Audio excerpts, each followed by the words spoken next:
The Tigers fall in the swamp. We tell you how exactly it happened on the Hanacast. The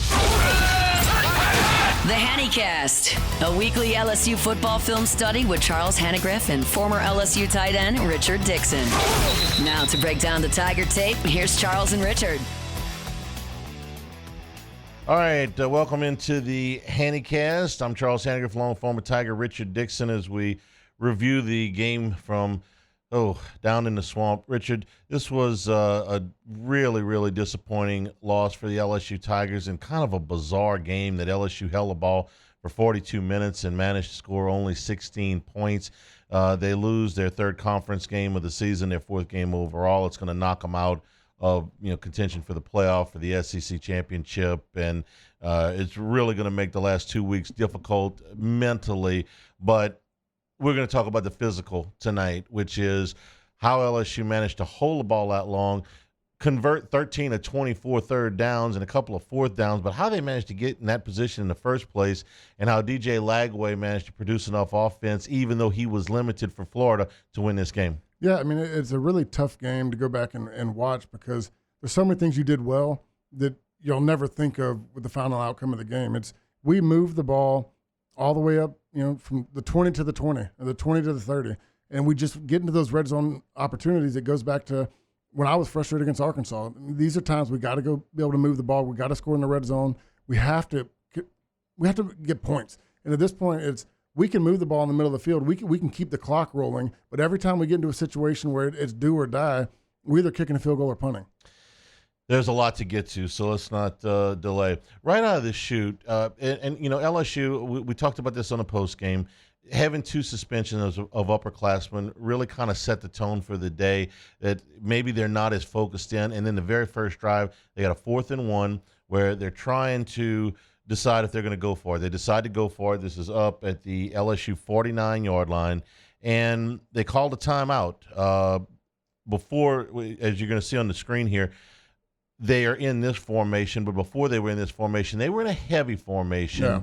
And they got up to the line of scrimmage. They called timeout. They got out of it and into this. What do you think they saw? I think that they got scared with their play call. They saw heavy formation. This is a game where, we're not getting a lot of push with the center of our field. Where we struggle in the offensive line for the most part is guards and center, since we've had Dellinger hurt. And I think it was an inside play, a run up the middle, a quarterback sneak, whatever it was. But they didn't have the confidence that they could get it done.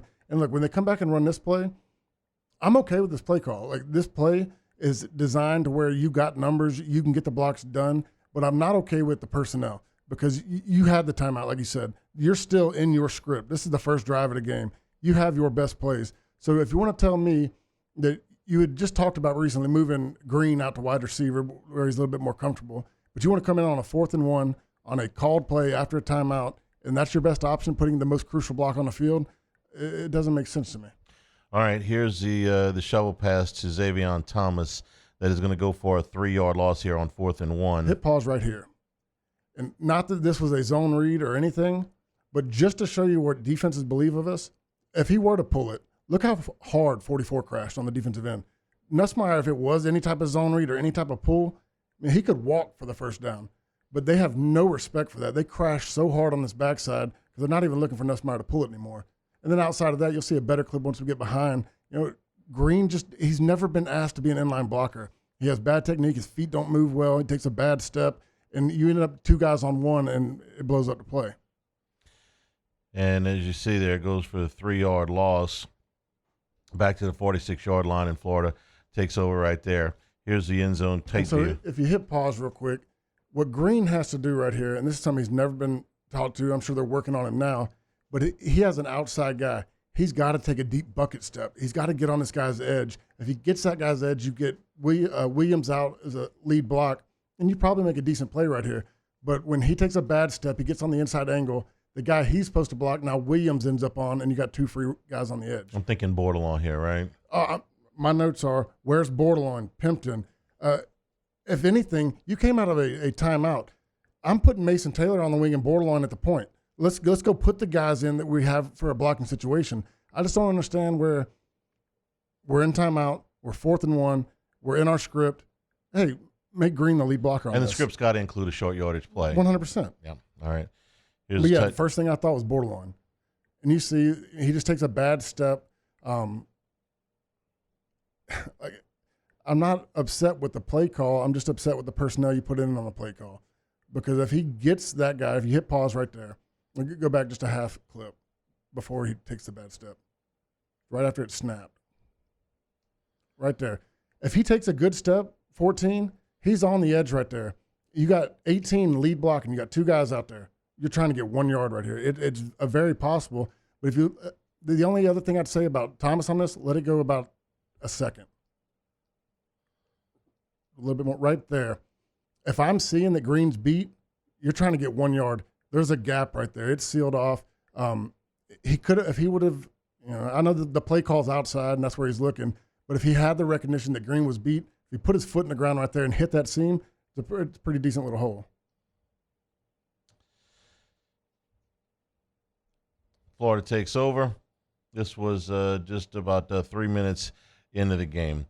We're brought to you by Marucci Sports, MarucciSports.com. Hey, check out the new Hitter's House on Airline Highway in Metairie, 1801 in Airline Drive in Metairie. Also, the Hitter's House on Segan Lane, 5801 Segan Lane.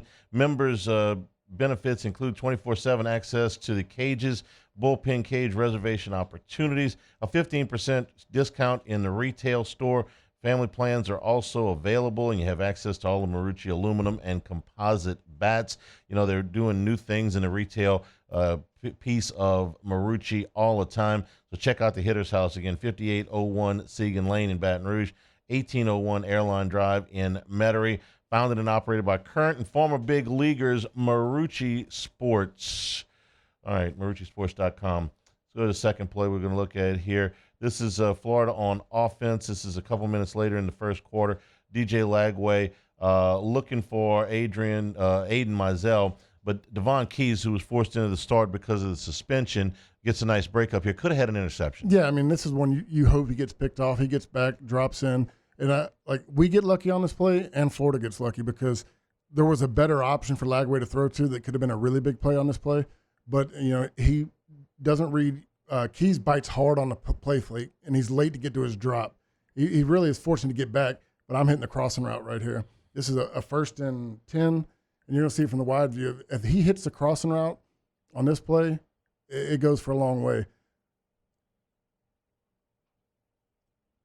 But Keys bites so hard, he panics to get back. But look at the crosser. This is one where 14 goes over. We get 2 guys in the same spot. The referee kind of sets a pick for him. But if Lagway is a little bit more patient on this one, he's got a big play right there. Look at the crosser going free across the field. Our guys are dropping. 14's having to run around not only Keys, but he had to run around the referee. He's got a big open lane up here on the outside, and luckily that he tries to hit this cross route and Keys drops into the right spot. What's frustrating about that is they score 2 plays later. Yeah, missed opportunity there for LSU. We move on a couple minutes later. This is Jacoby Jackson. This is a 20-yard run through LSU down to the Tiger 23 for a first down. Yeah, and I'll let you go ahead and play it because you can really see what I'm talking about from the next view. But this is one where, the problem I have with this is if you're slanting, and we got a slant on this one, but you got to slant with intention. You can't just run full steam and get pushed out. We get so washed on this that it makes such a hard play for Weeks on this. Weeks makes a good move. He beats the guard coming up to block him. But because Gio gets washed so bad and Shan. All right, this is a full slant to the left. You're going to get a slant from your D tackles. They're both moving over, and both the linebackers are coming back the other way. But because Gio gets washed so bad, it doesn't matter that Weeks hits the gap. It's too big of a hole for him to cover. Yep, went right by him. So if you run it back real quick, I mean, Shan, he's a 270-pound D tackle. But watch his technique where he tries to fight back, and Gio just runs with no intention and gets completely pushed out the hole. Now you got this big gap right here. The Weeks beats the guard up trying to get him, but the hole's too big for him to make a difference, and he just slips by him.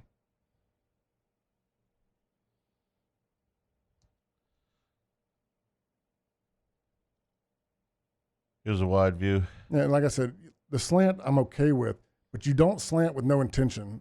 You got to get your feet settled, fight back, and stop that gap. You just can't get washed and give that big of a hole. Penn almost got him. Penn almost got him. I mean, the thing I don't like about Penn right there, he catches a little bit instead of delivering the blow and then getting off. He catches a little bit, but the reason that gap's so big is because we just get washed. All right, let's move forward here. Later in the first quarter, this is a Caden Durham run for 8 yards to the Florida 46 for a first down. LSU ran the ball over 40 times in this game. It's a season high, Yeah. and this is why the question came up, is Brian Kelly more involved in the play calling, or even was he making some of these play calls or a lot of the play calls, because they did have more balance. They ran 92 plays in this game, Yeah. 93 plays in this game. So you've got an opportunity for some balance here. They ran it a lot. And if you take the sack yardage out, it's over 4 yards a carry. That's an improvement. 92 plays and 13 points doesn't make a lot of sense. 16 points. But yeah, no. I was giving you the yards. Yeah. not the, okay. No, and this is one that, look, I think this could have been a touchdown. And it's, on the run plays, it's definitely easier to see from the backside. It's pretty well blocked. Like 65 had a rough night. I mean, he got thrown around all night long. If he makes the block on this one with Durham's speed, he could have shot up straight up the middle and made a big play, but he just takes a bad angle, bad steps, and look, it's a 7-yard gain that should have been bigger, and you'll see it on the next view. So watch Paul. This is kind of 65 to left guard. Mabanga. Yeah. Okay.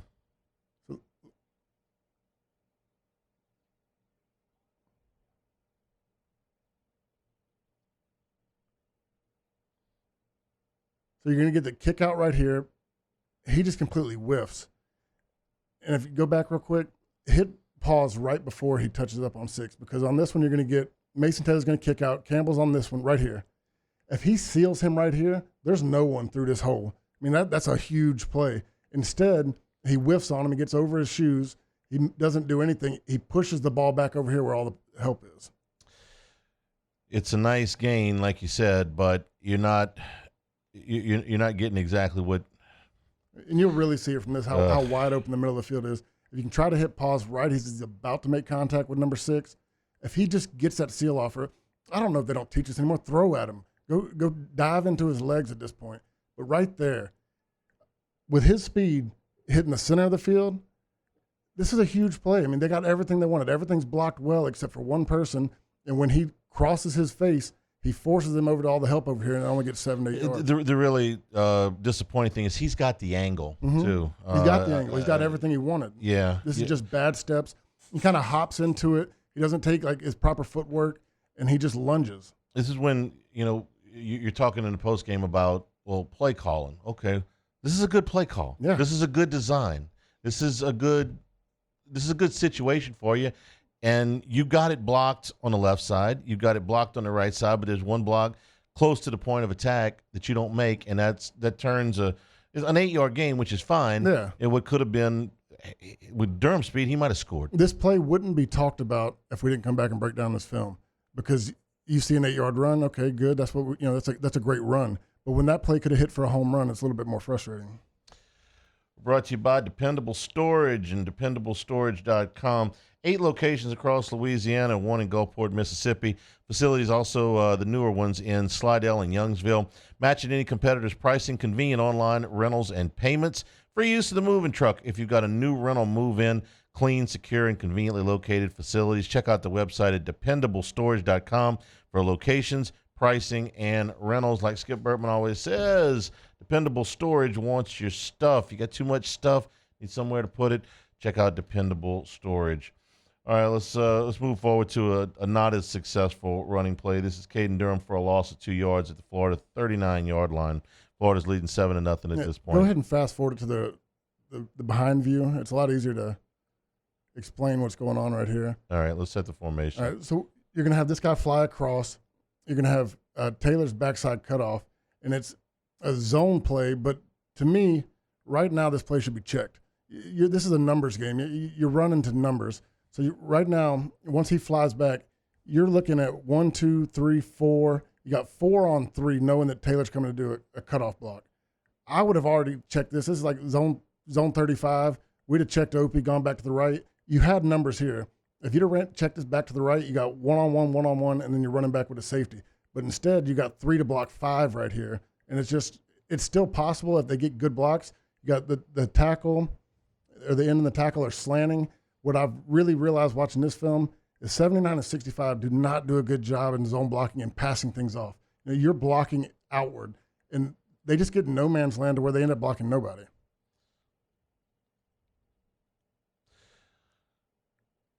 Let's watch this again.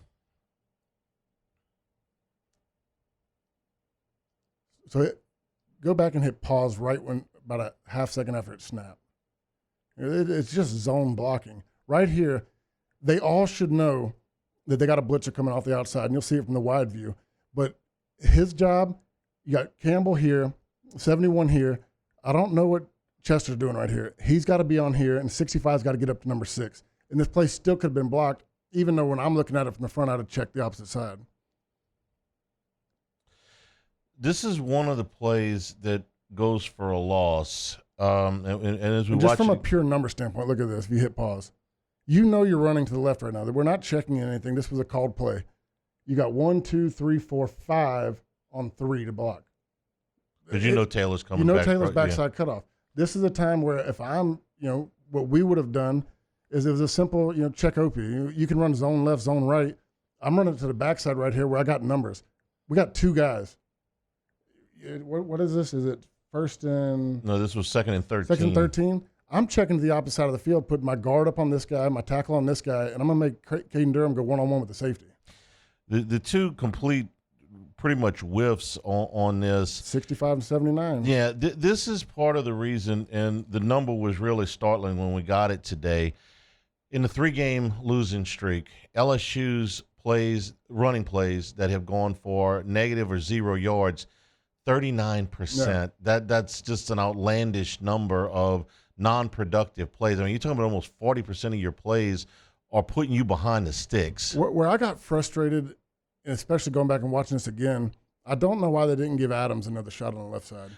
On the left side, I'm sorry. He came in when Frazier got hurt. Yeah. But you've seen Mubanga struggle, and he's been struggling for the last 3 weeks. God bless. He's a freshman. Yeah. But all these guys are redshirt freshmen. He's a redshirt freshman. Chester's a redshirt freshman. Adams is a redshirt freshman. Yeah. We can talk about that, but they're all redshirt freshmen. When you're struggling this bad and Frazier gets back in the game, I wouldn't say I saw Adams great, but I didn't see anything that just made me pull my hair out. And at this point, I'd have at least given him a shot on the left side. All right, let's move forward here a little bit. This is okay. This is 1st and 10 from the LSU 26. This is early in the second quarter. This is a shot to Chris Hilton. This is something that they have tried, but they hadn't hit one yet to Hilton. So their timing is obviously off. It's hard to say. Chris Hilton's missed a lot of time this year. He's missed a lot of practice time, a lot of times with the receivers and the quarterbacks throwing routes. But his timing is so far off. This isn't the first time, isn't the second time, isn't the third time. But this is the 4th time that he just completely missed times to jump when he's got the guy beat. And that's part of what Brian Kelly was having an animated discussion, if we could use polite terms here on the sideline. I remember as a true freshman jumping a lot. You just think to dive or jump, and they would jump my butt about it. Like, hey, you're faster with your feet on the ground than they are in the air. You got to run through things. And I don't know if it's a comfortable level, because once you jump, you're kind of set, and there's no more moving parts. And I know as a receiver where you feel comfortable that way, but if you're mistiming them constantly, it's something you got to break the habit of. And look, I get where Nussmeier's going on this one. I want to see a better route right here. I want to see him press him vertically and let him throw me inside instead of running inside. But I get what he's doing. He had that guy one. That's a deep ball. You're taking it. Let's sort of go back, because you said there was another option on this play. Yeah, if he holds the ball just a split second, watch Anderson come right here. And that's the big route we've been hitting Anderson on, that crossing route. This is the biggest play that he's had. That requires a lot of protection. You got to hold the ball a long time to get Anderson all the way across that. And formation. He had it here, but I also get why he's going here. It's there, it's open. The big play's there. It's just another mistimed jump. I want to watch Anderson across the formation here, if we can kind of get an idea if he had the opportunity. Yeah, he probably had enough time, but they're trying to hit. They're trying to hit. They're trying. The look's there. What Kelly said was they have had enough routes squatted on that they're trying to loosen things up, and I understand why they run Hilton. He's the fastest guy they've got probably, but you got to hit one of these. They're bracketing. They're bracketing and playing zone. Not worried about the deep ball right now. Brought to you by Lake Urgent Care. 25 years of experience. Lake Urgent Care, dedicated to providing quality care close to home, treating minor illnesses and injuries for ages 3 months and up. 17 convenient locations in Baton Rouge, Hammond, Livingston, and Ascension Parish. Plus, they offer occupational health and weight loss solutions. As a seamless extension of Our Lady of the Lake, patients can access care from anywhere with the MyChart patient portal. Our urgent care centers are open 7 days a week. Simply walk in, check in online, or schedule a virtual care visit at lakeurgentcare.com. You got little ones, right? They get in little accidents from time to time. You should see my son's face right now. You know the staff over there almost on a first name basis. They know my wife very well. lakeurgentcare.com. All right, this is a play where he does hit Aaron Anderson. Well, by the way, we need to point this out. Has had a really good year. No, to me, right now he's our best receiver and the most improved award from a year ago. You really start to question how injured he was last year because he looks like a completely different person. A lot faster. All right, this is a 3rd down and 9 at the Florida 28-yard line. And this one, we'll let you watch here. Yeah, I mean, this is an unbelievable throw. It's a miracle he got it off. He kind of double clutches right here. I'm not sure why, other than the stutter move that Anderson puts on him, but he almost screws himself when he clutches the ball. The guy comes off Mubanga and then just lays into him. He could have probably released it the first time, but you'll see from the back view, Anderson does a little bit of stutter, and it scares him for a second. This is a touchdown that tied the game. Yeah, it's a miracle we got this ball off after he pulled it down the first time and tried to throw it the second time. But it was pretty well blocked for the most part. This is where Mubanga just got to stay consistent. It's a nice throw. He throws that ball with a helmet on his elbow. I mean, that play's so close to not happening. And you'll see what I'm talking about. When he pulls it down, Anderson does a little stutter right here, just trying to create room. I don't think he really needed to. I think he had the speed, and where the guy was sitting, he'd have beat him originally. But it causes Nussmeier to pull the ball down for just a split second, and it almost gets him sacked. But, I mean, that's an unbelievable throw. That tied the game with in the latter stages of the second quarter. All right, we're going to move forward to this is a DJ Lagway pass that's complete down to the LSU 31-yard line, and this was a screen, and this is good. This is a good read by Weeks, and Shand also makes a nice play. This here. is a hustle play. I mean, this is one of the plays where we can talk about the big plays, and I know it's been a problem, but the one thing I continue to see on this for the most part is these guys want to play for Blake. These guys are flying around. Weeks reads this great. It's a tough the effort play. is there. The effort's there. It's important this week to say that because a lot of people just say, "Oh man, they didn't give a damn." 90%. Yeah. We're going to show a play later where I think there's some poor effort, but for the most part, this was the effort was there. I mean, Weeks makes the guy bounce back, and for the D tackle to make the play he does, that means everybody's hustling. All right, let's watch here. This is from the LSU 34-yard line. A little over 4 minutes to go in the half here. It's a 3rd and 6. We're in a pass heavy. We're with 3 down. And Weeks reads the screen and flies out. He bounces him in, and the D tackle comes in, bounces him in again, and creates it to where he's got help. It's a really good Weeks reads this pretty quick because if he gets sealed off, I think it's a pretty big play for him. This is a 3rd down and 6 play. There's Weeks. There's Shan.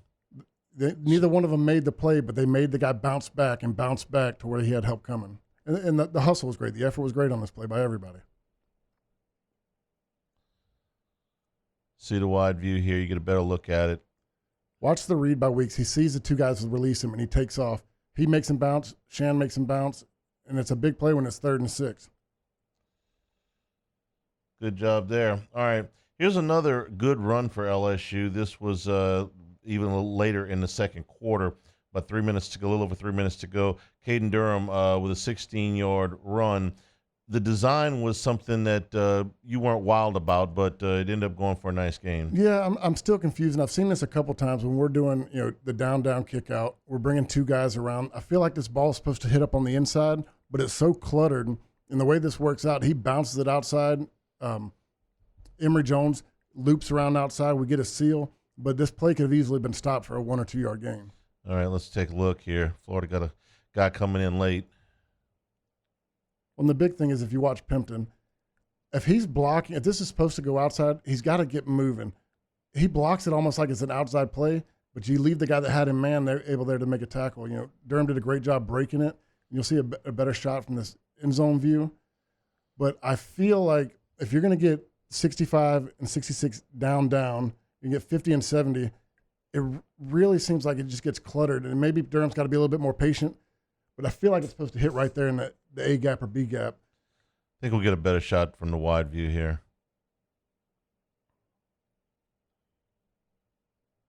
And that's where I'm confused on it, because Pimpton blocks it like an outside play, but the interior blocks like an inside play, and it kind of throws me off. If you see the seal by right here, I feel like they're supposed to get the kick out right here, Campbell sealing right here. It should be hitting right here, but because it's so cluttered, there's nowhere to go. Emery loops around, seals him, but then Pimpton's kind of slow playing it like he's blocking for the outside play, but it allows 13 who's got a man to flee. You know, Durham breaks that tackle, but if you see where he gets touched at, this could have easily been a 1 or 2 yard gain. So the style of blocking on this play confuses me. Pimpton's blocking it for an outside run. Looks like the gap should be inside, and you're bringing extra players to the play. All right, this next play we're going to show you is a sack by Shamar James. This is Nussmeier going all the way back to the Florida 23-yard line, and Nussmeier needed to get rid of the ball here. There's 42 seconds left in the half. We got one timeout. We're trying to move. He's got options right here. He can't take a sack right here. And what's frustrating with this one is, we heard in the press conference all week that why isn't Durham on the field more? Well, in pressure situations, pass situations, we want Williams in. Williams got blown up on this. It was bad footwork. He gets his feet crossed, gets thrown. And all that being said, I still think it's 2nd and 10. You got a timeout left. Don't take the sack right here. He's got an easy throw to Anderson to get 5 to 7 to 8 yards, maybe a first down. You hit pause right here. Anderson's by himself, and he's got time. He hasn't been hit yet. He had his feet set just a split second before there. I think he's got to go there. I'm not sure what he's looking at, but also, Williams has been here long enough. He's got to have better technique. He can't get his feet. That's not something that's happened to him a ton. No, this was a bad it's day. Happened Saturday. more this year. Yeah, and Saturday was a rough day for him, but that's not something that we've seen over and over and over again from him. No, and when you see the wide view, I don't know where else Nussmeier's trying to go with the ball, because all the other options are taken away. In a 2nd and 10, you're moving fast, and you'll see really good when he brings Williams in right here. There's nobody within 7 to 8 yards of Anderson when he sets down. If you hit pause right here, he's about to set down. You can maybe a click forward. So he's done. He's got to get rid of the ball right there, because Mason Taylor's running across. He's got bracketed right here. You got 3 guys on one. You got Lacey on the backside. There's nowhere else to go right there. I'm not sure where his main read was, but in 2nd and 10, we've seen this play a million times where he hits Anderson right here, and he makes a big play out of it. They take the sack. Brought to you by Bayou Apparel, helping local businesses communicate their message since 2009 as one of only a few local LSU official licensees. Bayou Apparel offers the highest quality products to showcase your brand, whether you've got an established one or a new one. Bayou Apparel design experts can help you create eye-catching designs that fit your company's message. They do logos, event T-shirts, and promotional items for your business. Call 225-928-9090 or go to the website at bayouapparel.com. All right, let's move forward here to the next play, which is Nussmeier. This is another sack. On a sack kick here. This is early in the third quarter. And when you have 7 sacks in the game, they make the plays. Yeah, okay. And you can go straight to the tight view on this one. It's all about interior line blocking. Well, we'll let everybody watch it. Yeah. We want to let you watch the sacks again and again, but we'll let you see it from the side first. Oof. Richard, it seemed like there were a lot of plays where defensive linemen weren't touched. We have 6 guys blocking 4 right here, and all right, they get home. Stop. Well, the biggest problem to me when I go back and watch a lot of these, it's the communication between Chester and Mubanga, which they're both redshirt freshmen. Chester was probably helped out a lot earlier on with Dellinger there, a guy that's been a 3-year starter. He can communicate with him a little bit more. But right now, Chester is not confident in his decision-making. You're going to watch everybody where everybody, I believe, is either stepping left. He's supposed to have help, but it doesn't make sense to me. Chester sees the help. He's there, but he never goes after him, and he just watches Mubanga get beat. 6 to block 4. I mean, to me, you can run up, he watches him come right past him. Everybody's stepping to the left. You know, he's got his hand out there like he knows he's supposed to be helping, but he never goes into attacks. I mean, this play is frustrating. He sees him. I don't know what he's doing. His feet are slow. They're not moving. This is hard to defend because we've seen this happen before. This is all game long. We could have done 100 or 9. We had 92 plays. We could have done 85 of them this way. And it's just really frustrating because there's 4 versus 6. You got everybody in. And he knows he's putting his hand there. His eyes are on him. He knows that's where he's supposed to help, and he just doesn't come. All right, moving forward here, middle of the third quarter. This is a Durham run for 14 yards. This is one of the better block plays of the game for LSU. Yeah, I mean, this is very well blocked. It's one that, you know, I think I'm not trying to beat up on the kid, but Chester's feet are slow. He can't get to the next level. I was always taught, I don't know the rules now, but we threw a lot on the inside. If I was going to get up on a linebacker, I wasn't trying to get my hands on him. I was trying to get my body in front of his feet. And I could have thrown myself, make him jump over me, make him run around me. But it slows up the play to where this is another nice run. I think it's 14 yards, but it could be big. If you watch when everybody's reaching over, I think it's Chester, could get up there and throw his body into the guy's legs and make him jump over you, move around. Well, but it's on 6. So okay. He's got a decent angle on him, right? We're spinning 2 guys on 1 the whole time. He's got to realize by formation, this guy's covered, work up. Because we called it a deuce block. It's those 2 to him. And he never gets off. I mean, when he comes on the outside and I see Frazier got him, work up. You got to work up. And if you can't get to him, throw. Get your body in front of him, make him jump over you. I mean, even though you're not being able to, below the waist, I mean, you can't throw, but you know, you can get yourself into the midsection anyway. Is that the rule now? You can't interiorly. You can't throw on an inside linebacker. I thought it was outside in. No, you're right. It's outside. You can throw right there. Yeah, inside. Yeah, you can. And that's frustrating me because they both know what the job is, but it's like he doesn't try to get off the block and get to the second level.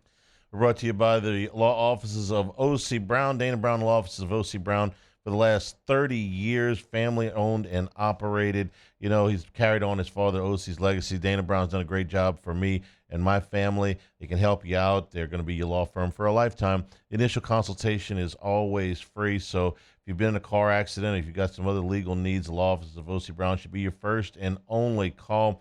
Call 343-1111. On the web, it's OC Brown, OSSIE Brown.com.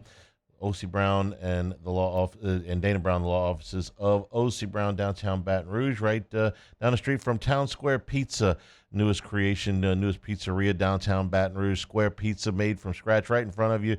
Absolutely delicious, huge portions. And if you're working downtown, got a limited amount of time for lunch. They'll be able to get you in and out in a timely manner. You're probably going to bring a little bit home that night as some leftovers, like huge portions at Town Square Pizza in downtown Baton Rouge. Go get you some square pizza from Town Square. All right, a couple more for you. This is another sack, unfortunately. This is late in the third quarter. And again, this comes on the interior of the offensive line. Well, this is the one you made me promise to put on the film. This is when Lacey goes a little bit irate to the sideline. Okay. I couldn't really figure out why. Maybe I kind of get it. But it's one where 65 gets thrown out the way again. And you'll see it better from the other side. I'm trying to remember why I made you put this on. Because this is when they went to the side view and Lacey's going crazy in Kelly's face. But the help, I mean, Chester, once again, if you watch him, he's putting his hand out there. He knows that's where he's supposed to help on the inside.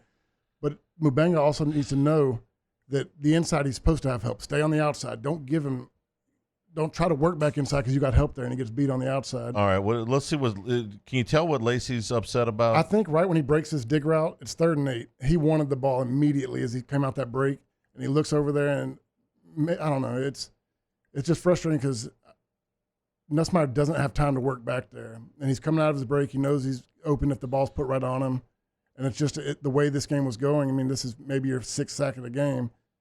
It's just frustration boiling over. You were a receiver when you were open and didn't get the ball. You know that feeling. I'm sure it's happened to every receiver that's ever run a route, huh? Every time I run a route, I was open. Spoken like a true receiver. All right, this is the one. This is the last one.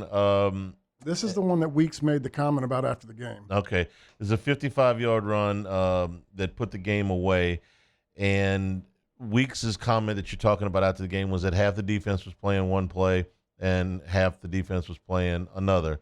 So you tell me. I'm going to let it run the first time, and I'll let you commentate here. Well, just watch the pre-snap adjustments. Half the line goes left, the other line goes right, and you can tell there's a little bit confusion right here.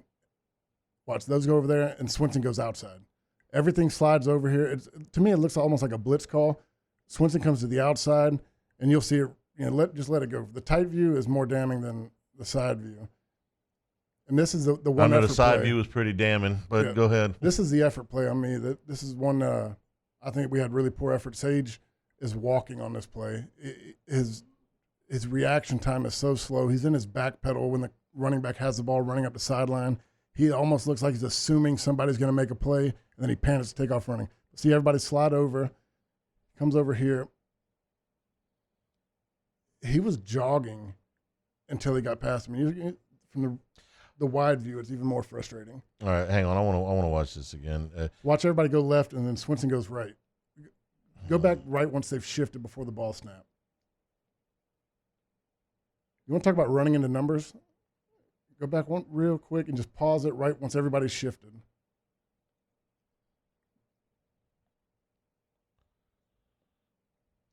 Look at the numbers. All your D tackles over to the left. You got one defensive lineman on the right side of the ball and a sweep to the right side. You got safeties, linebackers. It looks like pins on a blitz.